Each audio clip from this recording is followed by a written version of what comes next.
حضرت معمر رحمت اللہ علیہ ایک قریشی صاحب سے روایت کرتے ہیں کہ جب نبی کریم صلی اللہ علیہ وسلم کے گھر والوں پر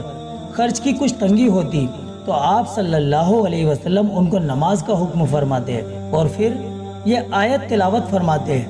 جس کا ترجمہ یہ ہے: اے محمد صلی اللہ علیہ وسلم، اپنے گھر والوں کو نماز کا حکم دیجئے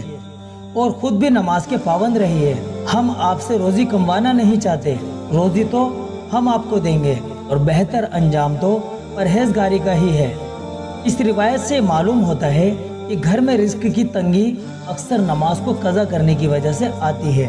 اگر نماز کو وقت پر پابندی کے ساتھ ادا کیا جائے اور روزی کے لیے بہتر اور اچھا راستہ اختیار کیا جائے تو انشاءاللہ کبھی رزق میں تنگی نہیں آئے گی۔ ساتھ ہی ساتھ یہ بات بھی سمجھ میں آتی ہے کہ اس دنیا میں انسان کے آنے کا اہم مقصد اللہ پاک کی عبادت کرنا ہے۔